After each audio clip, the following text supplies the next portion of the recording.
Olá pessoal, tudo bem?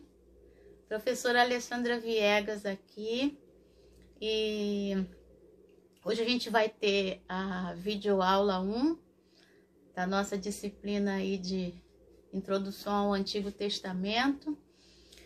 E para começar, é importante a gente fazer um estudo panorâmico, né? Acerca desse ambiente no qual os textos do Antigo Testamento são escritos. Então é importante que a gente pense nisso. Que ambiente é esse? Que cultura é essa? Que geografia é essa? Que literatura é essa? Tá? Que cultura é essa? O que está por trás desses textos e que está bastante distante de nós, né?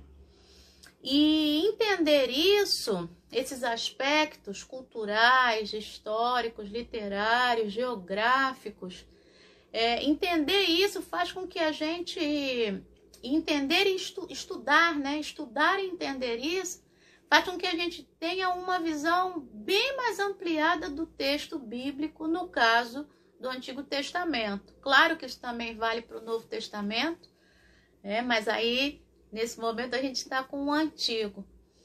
E aí, a primeira coisa importante é a gente pensar, né, em Romanos capítulo 15, versículo 4, quando Paulo vai dizer, né, aos romanos, né? Porque tudo que foi escrito para nosso ensino foi escrito. Então, há uma série de elementos também no Antigo Testamento, nos quais eu preciso perceber a mensagem que está por trás. Qual é o ensino por trás desse escrito, tá? Lembrando que a palavra Torá, que é o Pentateuco, Gênesis, Êxodo, Levítico, Números e Deuteronômio, o significado primário de Torá é ensinamento. A tradução por lei é uma tradução que vem depois, tá? É uma alteração aí de sentido, uma ampliação de sentido, mas eu gosto muito de falar de um Deus pedagógico do Antigo Testamento, e que Jesus vai retomar no Novo. Jesus é altamente pedagógico, né? Tem até os livros aí que falam acerca da pedagogia de Jesus. Mas existe uma pedagogia do Deus no Antigo Testamento, tá? Esse Deus que castiga o povo, esse Deus que aí vem e toma o povo pela mão, esse Deus que é Pai, e que mostra pra gente, né, por trás de tudo isso, como ser pai, mãe, professor, como educar, como tratar. Então, é importante estar essas duas coisas. Eu preciso conhecer esse ambiente e eu preciso entender que por trás desse texto existe um ensinamento. E é isso que fica, tá? Bom, uma coisa muito importante também é a gente lembrar lá, já que eu tô falando de ensinamento, né? 2 Timóteo, capítulo 3, versículo 16, versículo 17, que vai dizer que toda escritura é divinamente inspirada, né? Para instruir em justiça, para repreender, para corrigir, para redarguir, né? A fim de que o homem de Deus seja perfeito, né? Plenamente habilitado para toda boa obra. Aquela toda escritura que está lá, né? Toda escritura divinamente inspirada. Aquela toda escritura naquele momento é o Antigo Testamento. Então, essa escritura que é inspirada para nos ensinar, nos corrigir em justiça. É importante isso, tá? Isso é muito importante. Bom, então, a gente vai ter aí algumas aulas, e a de hoje, vamos falar um pouquinho dos aspectos históricos, tá? Que permeiam ali o texto do Antigo Testamento. tá? E nos meus estudos, uma das coisas mais importantes, tanto estudo de mestrado como de doutorado, em Bíblia, uma das coisas mais importantes que a gente nota no Antigo Testamento é algo que não é somente o nome de um livro, tá? Mas é o movimento da vida. E é o movimento do Antigo Testamento, que também é o movimento do Novo e também é o nosso movimento, tá? Que movimento é esse? O movimento exodal, o movimento do Êxodo, tá? Êxodo não é só um livro, tá? Êxodo é o movimento do povo do Antigo Testamento e do Novo e o nosso, tá? Então vou começar pelo final. Por que que a gente também faz parte de um êxodo, né? Porque a gente saiu do Egito, cada um aqui sabe qual é o seu Egito, né? A gente saiu do Egito, a gente já foi liberto do Egito, da opressão, de tudo aquilo, né, que nos fazia mal. A gente veio para uma caminhada de uma vida nova, não é isso? Em Cristo a gente é nova criatura, as coisas velhas já passaram, eis que tudo se fez novo, segundo aos Coríntios capítulo 5, versículo 17. E a gente está na caminhada do deserto, né? Para uma terra prometida, que a gente sabe que não é aqui, mas que a gente sabe que é em outro plano. Então, o movimento do Êxodo é o movimento da nossa vida também, tá? E por que que o movimento do Êxodo está no Novo Testamento?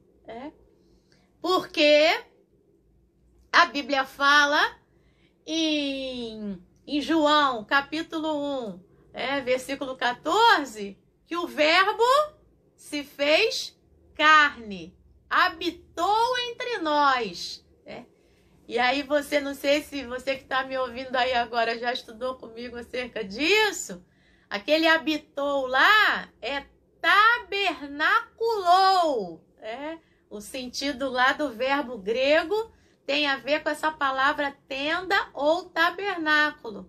Então, esse verbo saiu de um lugar, Jesus, né? Ele vem do Pai, ele vem caminhar no deserto.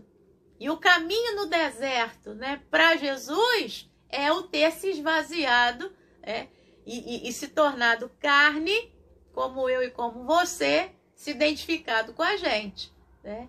E aí ele retornou, e ele hoje está à direita de Deus Pai Todo-Poderoso, não é assim? E aí ele retornou para a terra prometida. Então, o movimento de Jesus no Novo Testamento também é um movimento exodal. E aí, ainda no Evangelho de João, capítulo 3, né, quando Jesus está falando com Nicodemos, não é isso? Lá pelo versículo 7, versículo 8, o vento sopra onde quer. Você não sabe de onde ele veio e nem para onde ele vai. Assim é todo aquele que é nascido do Espírito.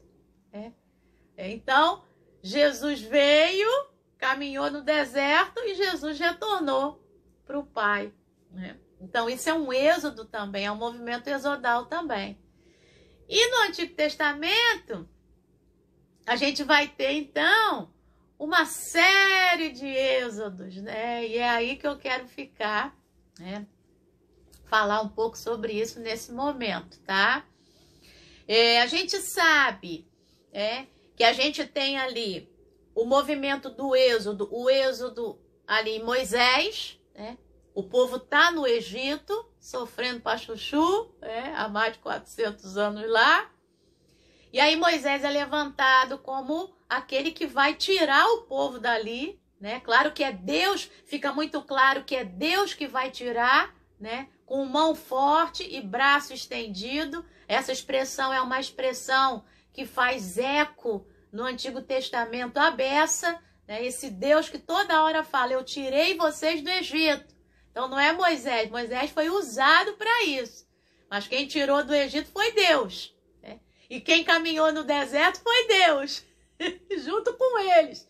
E quem os fez entrar na terra prometida também foi Deus, né? Só que, claro, utilizando Moisés, né? E depois Josué, e até os juízes e até o próprio Davi, né? Já vou voltar nisso já já. Bom, então, o que a gente tem ali? A gente tem esse movimento de que eles estão no Egito, início do livro de Êxodo, né? Depois ali pelo capítulo 12, vem a instituição da primeira Páscoa, eles comem, né? Para que eles possam ter o corpo saudável, né? O corpo bem alimentado para dali a caminhada, né? Pelo Mar Vermelho que vai abrir miraculosamente, tal.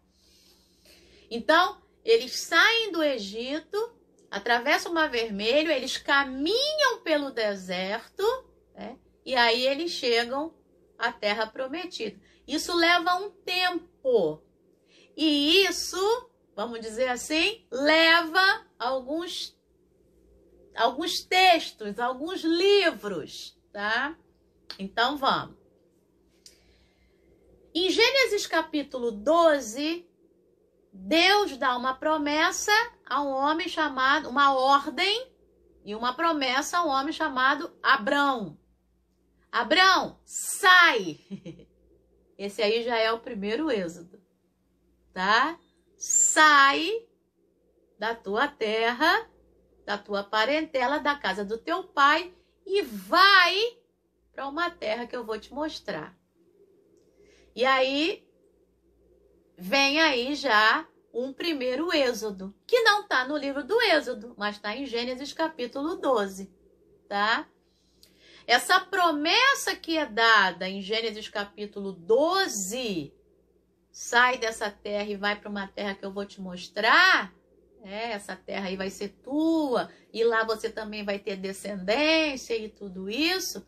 Essa promessa que acontece no Gênesis 12 percorre o restante do Gênesis, o Êxodo, o Levítico, o Deuteronômio.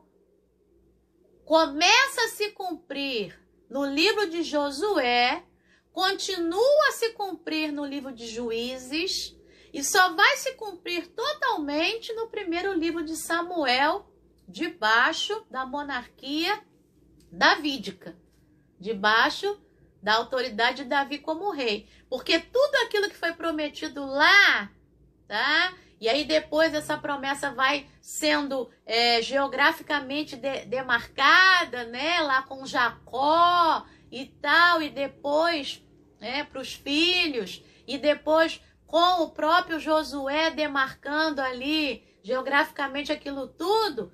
Toda essa terra só vai ser realmente conquistada, né? Toda essa terra só vai ser conquistada mesmo lá na monarquia de Davi, tá? Com as conquistas lá de Davi, certo? Bom, então, ó, a gente levou um tempo aí e levou alguns livros. Então, essa noção precisa estar muito clara.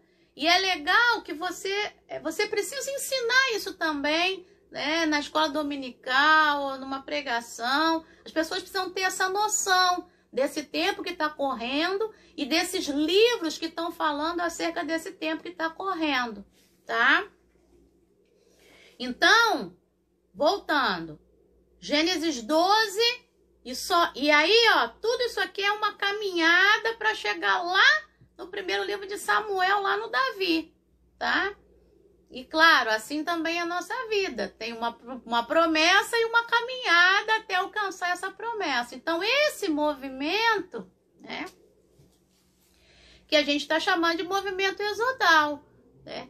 Então, o Abraão, ele tem o Abrão, né, que depois vai virar Abraão, porque uma das promessas vai se cumprir, que é a descendência, né?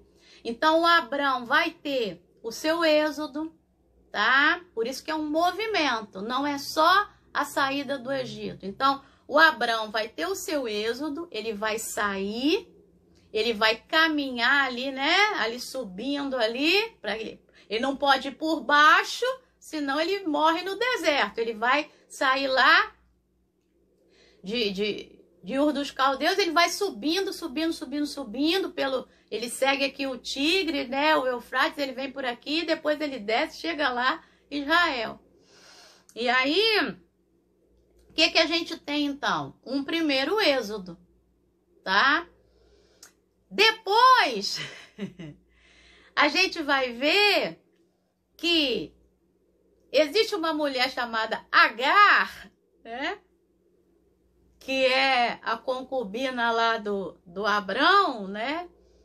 E ela também vai ter um êxodo, tá? Ela vai ter um êxodo porque ela vai sair, né? Na verdade, a Sara vai dizer, manda embora essa escrava com o filho dela. Agar sai daquele sistema de opressão que ela está vivendo, porque ela é uma escrava e ela está vivendo opressão ali, sim, né? Ela sai, ela caminha pelo deserto de Berseba, tá? E aí o menino Ismael, né, vira flecheiro, eles são conservados com vida, e lá no final do Gênesis 21, diz que ela casou o filho com uma mulher lá do Egito. Portanto, Agar não era egípcia? É.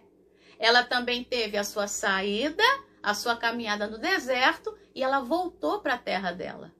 Ela voltou para a terra prometida dela, para o Egito, onde lá ela era alguém. Lá ela não era uma escrava estrangeira. Lá ela era natural da terra, né? Uma senhora, né? Não uma escrava, tá? Outros êxodos que a gente tem no livro do Gênesis, tá? O Jacó. Lembra do Jacó? Pois é. Antes dele virar Israel, o Jacó vai sair fugido, com medo do Esaú, ele vai sair fugido de casa lá, né? Gênesis 28, por ali assim. E ele, ó, sai, vai caminhar, tá? Pelo deserto, vai chegar lá lá em Raquel, em Lia, vai acontecer aquilo tudo. Isso aí tem a ver com caminhada, tá? E no final da vida, para onde que o Jacó vai? Qual é a terra prometida dele, então? A terra de Gósen, lá onde o José já preparou uma terra para que eles fossem conservados em vida. Olha que legal, tá? E no José tem outro êxodo. José foi vendido pelos irmãos, portanto, saiu da sua terra, da sua parentela, da casa do seu pai, né? Viveu um deserto daquele bonito, né? Mas a mão do Senhor estava sempre sobre ele, né? Foi vendido como escravo, depois foi escravo na casa do Potifar, depois foi escravo lá na prisão, né? Tratado como escravo e tal, mas a mão do Senhor estava sempre sobre ele, né? E aí ele vai, só que aí tinha um tempo preparado para ele, né? Tinha uma terra prometida para ele, no meio daquela terra na qual ele também foi escravo. Que aí ele vai ser reconhecido e agora ele vai ser lá o segundo depois do faraó lá no Egito. E é ele que vai ser utilizado para guardar o seu povo com vida, conservar o seu povo com vida. Tá percebendo? Então, tudo isso são movimentos exodais. E aí tem um nome para isso, tá? Como são movimentos exodais antes do próprio êxodo, vamos dizer assim, né? Lá do livro de Êxodo, a gente chama isso de prolepse. Então, prolepse é quando você tem histórias, vamos dizer assim, tá? Que apontam, elas estão antes, mas elas apontam para algo que vai acontecer lá depois, tá? Então, tudo isso que eu falei são prolepses do êxodo que vai acontecer lá, o êxodo de Moisés e do povo, tá bom? Então, é legal perceber isso, tá? É muito joia a gente perceber isso daí. Bom, depois do livro do Êxodo, você tem outros êxodos também, tá? E os êxodos mais, assim, característicos, e que eu gosto, dos quais eu gosto bastante, um é o livro de Ruth, que é um movimento exodal completo, tá? Quando a gente trata da Noemi, a gente está tratando de um movimento exodal completo. Por quê? A Noemi saiu de Belém de Judá, né? Não tinha pão na terra do pão, né? Porque a palavra Belém, Beit, casa, Lehem, pão, pães, né? Então, ela saiu da casa do pão. Pois é, né? Pão, desculpa. Então, ela saiu da casa do pão porque lá não tinha pão. Então, a Noemi sai de Belém, o marido, né, decide sair, ela vai o marido, o Elimelec, os dois filhos, Malom e Quilion, e Noemi. Vão os 4 para Moabe, atrás de pão. Detalhe, Deus não mandou eles irem, tá? Eles foram. Então, eles vão para Moabe. Lá, o Elimelec, né, ou Elimelec, ele morre. 10 anos depois, os dois filhos, aí os filhos casam. 10 anos depois, os 2 filhos morrem e fica Noemi com as 2 noras, Orfa ou Orpa e Ruth. O que vai acontecer? A Noemi vai retornar para sua terra. Quando ela foi, né? Ela fala lá no livro de Ruth, capítulo 2, finalzinho do capítulo 1, desculpa. Ela sai vazia. Ela disse, ela sai cheia, né? Eu saí daqui cheia e eu voltei vazia. Porque ela volta sem os filhos e sem o marido. Só volta com a Ruth porque a Orfa decidiu ficar lá em Moabe. Só que a Noemi não sabe o que lhe espera, né? Então, o início do livro começa falando disso, dessa saída e dessa caminhada lá em Moabe, mas quando ela retorna, ela tá crente que ela ainda tá no deserto, né? Na privação, só que aí logo depois o que vai acontecer? O Boaz vai tomar Ruth, né? Você conhece a história do livro. Boaz vai tomar Ruth como mulher, vai resgatar toda a propriedade da Noemi, né? Ou seja, a Noemi vai ter de volta a sua vida, sua propriedade. E aí, quando o Boaz toma a Ruth como mulher, a Ruth engravida. E aí as mulheres no final do livro de Ruth vão dizer, um filho nasceu a Noemi. Por quê que é um filho que nasceu a Noemi? Porque a sorte de Noemi agora foi mudada. O movimento exodal da Noemi se completa exatamente ali, porque agora ela não está mais vazia, agora ela tem o quê? Descendência. Ela tem um filho, ela tem um neto que é filho, porque é descendência também dela, não é só filho de Ruth e de Boaz. Então você tem ali mais um movimento exodal, tá? Tem da própria Ruth, né? Que sai da terra sai da sua terra, da sua parentela, caminha, né, com Noemi para Belém de Judá, onde ela é estrangeira, né? Vai passar ali no início uns bons bocados, né? E depois ela ali vai ser reconhecida, né, como uma mulher forte, que ajudou a sogra e todo mundo está sabendo que mulher é essa, né? Então, tem de novo o movimento exodal, tá?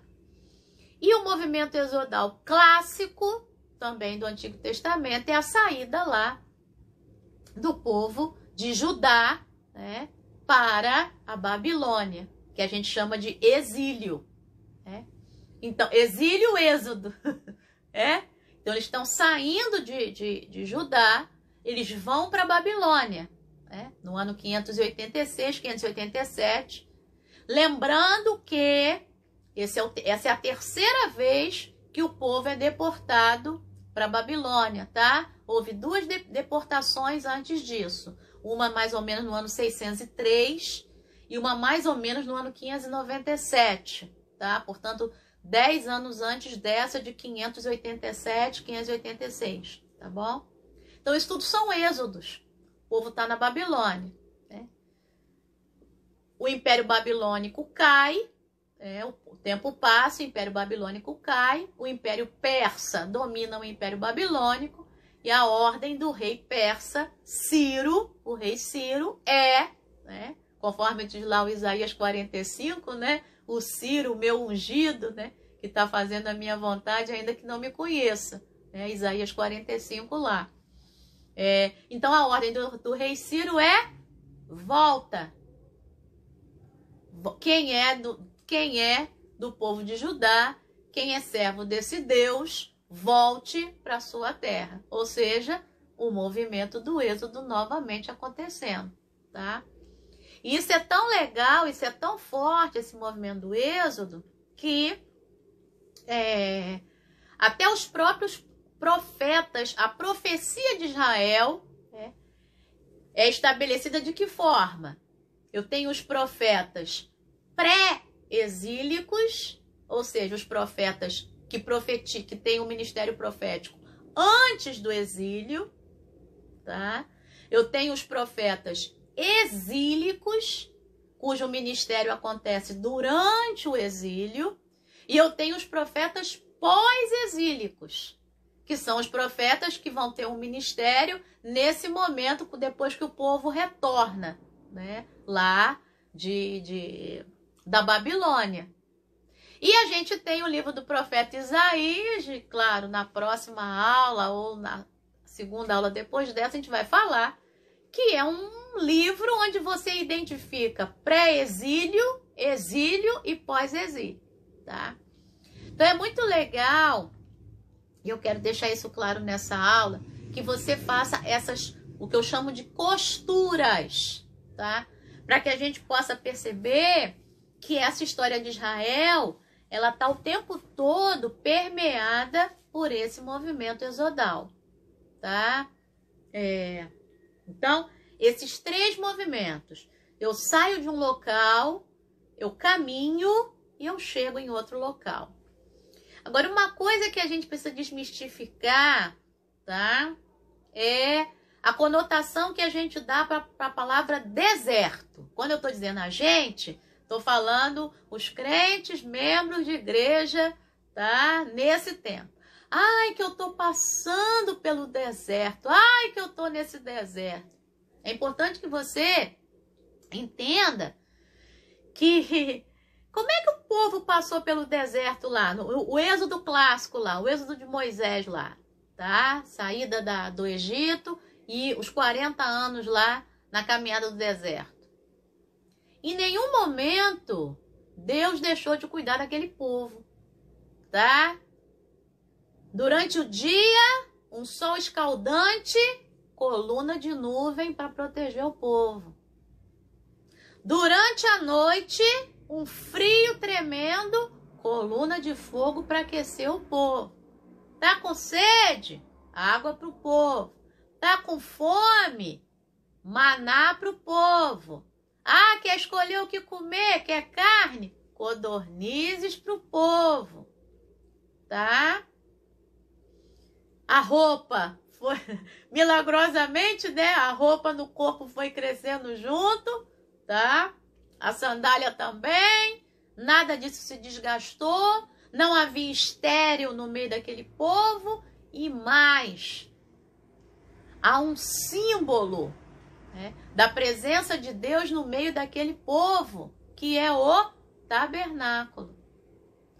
E eu gosto de uma expressão que eu aprendi na PUC, o padre Leonardo Agostini, Deus se deixou caminhar com aquele povo no deserto, né? Deus caminha. Então, o deserto é uma bênção. O deserto é o lugar em que Deus está muito próximo, tá? Em Mateus capítulo 4, tá muito nítido lá, né? Jesus foi levado pelo Espírito ao deserto.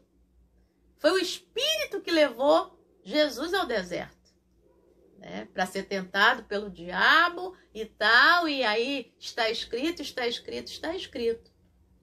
Tudo aquilo é necessário. E Jesus apesar de a gente estar falando de Antigo Testamento, Jesus é o nosso modelo, você sabe disso e eu sei disso, né? Então, o deserto é inevitável, ele acontece em algum momento. É o Isaías 43 lá. Quando passares pelas águas, eu estarei contigo. Quando pelo fogo, né, ele não te queimará. Não é se, é quando. Então, uma hora vai passar. Porque é necessário isso para crescimento, é necessário isso para experiência, tá? Então é importante entender, tá? Que o deserto é uma bênção, a caminhada no deserto. E a minha vida é uma bênção, a tua vida é uma bênção. E essa vida que a gente está vivendo é a nossa caminhada pelo deserto, em que Deus está 24 horas com a gente, de dia à noite, tá? E ainda coloca a sua mão sobre nós, e não deixa a gente perecer, tá? Então, tenta pensar nesse deserto dessa forma, tenta pensar nesses movimentos exodais, tá? Nessa costura, tá? E nesse ensinamento que está por trás. Qual é a mensagem que está por trás desse texto, tá bom? Então, pensa um pouco nisso daí, tá? Uma coisa importante também, para a gente já ir caminhando para o finalzinho dessa videoaula, é o seguinte. Quando o povo vai, tá, o povo de Judá, vai para a Babilônia, o que vai acontecer lá? O povo vai começar a perder a sua língua. O aramaico, o hebraico vai se perder, tá? As letras não se perdem, as letras são as mesmas, tá? Mas vai aparecer o aramaico. E o que é o aramaico? O aramaico é a mistura do hebraico com os outros idiomas, tá? As outras línguas que eram faladas na Babilônia. Porque a Babilônia é o império mundial da época. Assim como eles conquistaram Judá, eles conquistaram os outros povos também, tá? Então, a gente tem na Babilônia gente do mundo inteiro conhecido na época morando. Tem gente lá de baixo, lá da África, do Egito, de outras, da Etiópia, tá? Tem gente da Assíria, tá? Tem gente de tudo quanto é canto habitando a Babilônia. E isso fica claro quando o Daniel e os amigos dele vão para lá, início ali do livro de Daniel, e a primeira coisa que fazem é trocar o nome dos garotos. Troca o nome do Daniel, né, dos amigos dele. O Daniel passa a ser Beltesazar, né, e os amigos, né, o nome dos amigos na língua babilônica é o que ficou na nossa mente, Sadraque, Mesaque e Abednego, né? Mas o nome dos meninos, né? Ananias, Misael e Azarias. Só que ficou pra gente Sadraque, Mesaque e Abednego. Para você ver como é forte isso. No caso do Daniel, a gente guardou o Daniel, o nome hebraico. Mas no caso dos três meninos, três amigos, a gente guardou o nome babilônico. E era exatamente isso que eles queriam mesmo, tá? Que na Babilônia eles entendessem que eles tinham que esquecer agora quem eles eram, eles tinham que ser agora quem os babilônicos queriam que eles fossem, tá? Então, pensar no aramaico, tá? É pensar numa coisa simbólica muito importante. Porque assim como eles começaram a perder seus nomes, e agora eles têm um novo nome, e agora eles começaram a perder a sua língua, e essa língua está sendo misturada com outras, a sua história também poderia ser perdida, tá? E a gente vai ter uma aula para falar sobre isso, né? Então, esse momento em que essa história corre risco de ser perdida, é o momento de registrar essa história.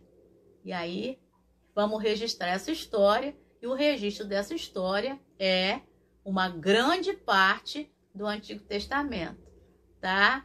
Então, essa é a nossa aula aí de hoje, tá? Tem bastante coisa ainda para a gente falar, mas eu queria deixar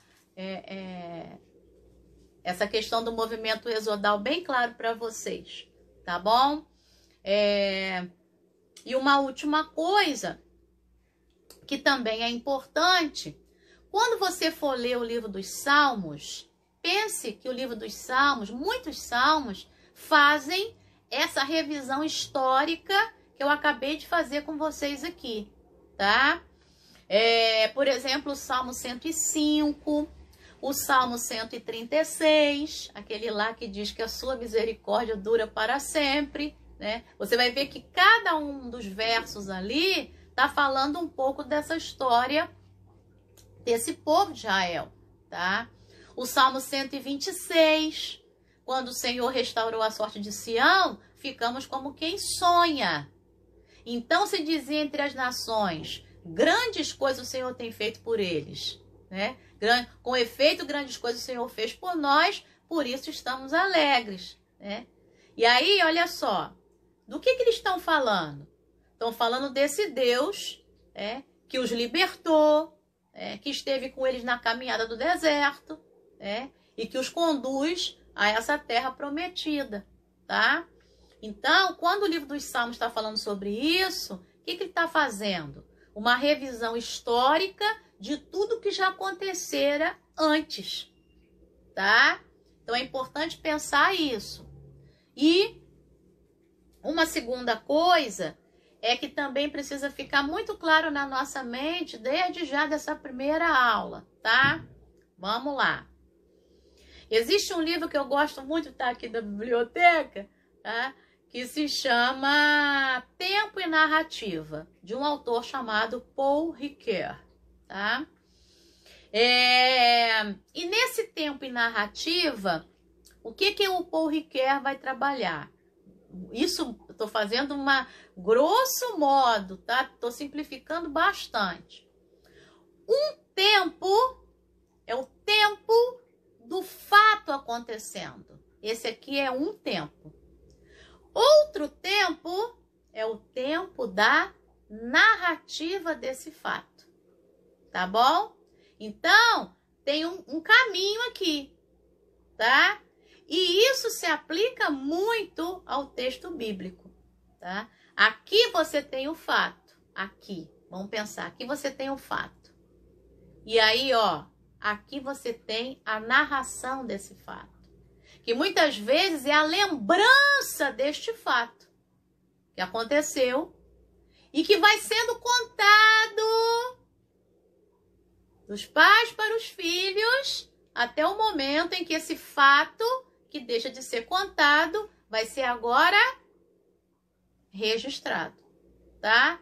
Então guarde isso, o tempo e a narrativa, tá? Esse aqui é o tempo do fato, passou, e esse aqui é o tempo da narrativa, tá bom? Então, fica com esses conceitos aí. Então, vamos lá. Movimento exodal, tá? O que é esse êxodo? Tá bom?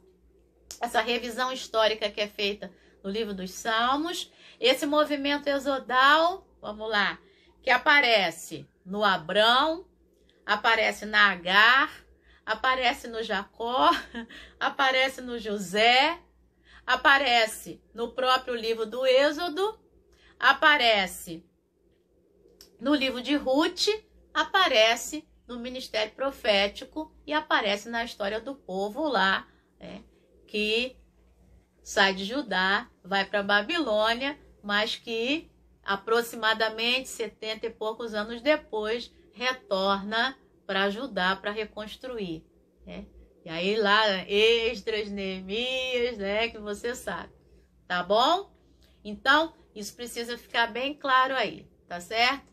E os textos que a gente leu, 2 Timóteo capítulo 3, versículo 16, Romanos capítulo 15, versículo 4, fiz menção também aí ao livro de Ruth, né? Também a gente falou, fiz menção a Isaías 45 lá, o Ciro, tá? Ao Salmo 105, ao Salmo 136, ao Salmo 126, tá? E também lembrando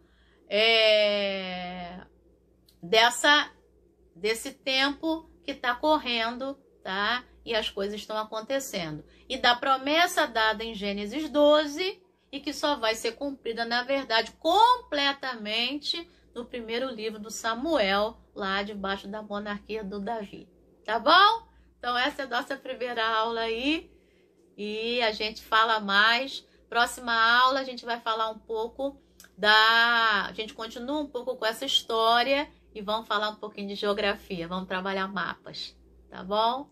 Beijão no coração. Deus abençoe vocês.